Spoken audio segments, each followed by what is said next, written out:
The flicker of warm light, the soothing, even romantic smells. A lit candle can inspire, but left alone, it can also kill. We're talking candle safety here. Almost every home has a candle, and a lot of people like to light them and then leave the room, leave them unattended. Why is that a bad idea?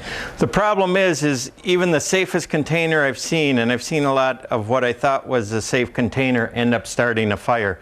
So you never should leave it. I mean, it's actually a confined fire right now, but you leave the room, it can tip over, a little kid can start playing with it. It burned down and catch the artificial material here on fire. So we just tell people is one, you never burn unless you're in the room at the time that you're burning it, and two, check out your holders, whatever you're using. As this one you can see, it can burn down to the wood and catch this wood on fire. On this one, if you don't have it on a non-combustible surface, you could catch the table on fire. We see a lot of these where people are setting them on top of their TV, on their computer, in the bathroom, and they end up melting a hole through the TV, starting the TV on fire. So, and these are just real easy to tip over. So we just say people should be there in attendance and never leave one of these burning with a little kid in the room, because they're just curious about fire. That's when they're going to start playing with stuff. In this case, it's a candle sitting on a windowsill. A breeze through an open window or air from a heat vent can easily push the curtain into the flame. Within seconds, the room fills with smoke. Within minutes, the entire room is in flames. If not for the firefighters already outside, the entire house would be at risk.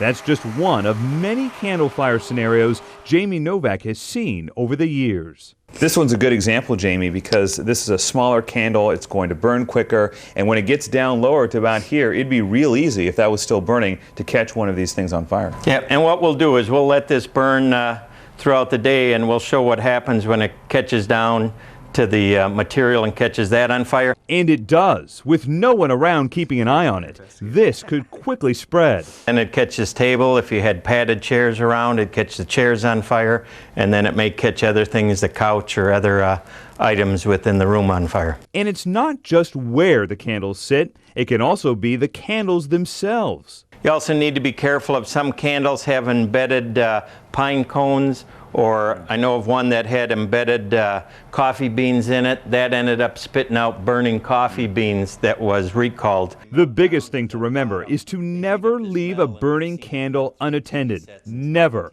But what about Halloween and lighting the pumpkin on the front porch? So another safe alternative is you can just get battery-powered little look-like candles, and they act the same way. Good to put inside pumpkins and jack-o'-lanterns and stuff like that. But it's just another alternative that people can use.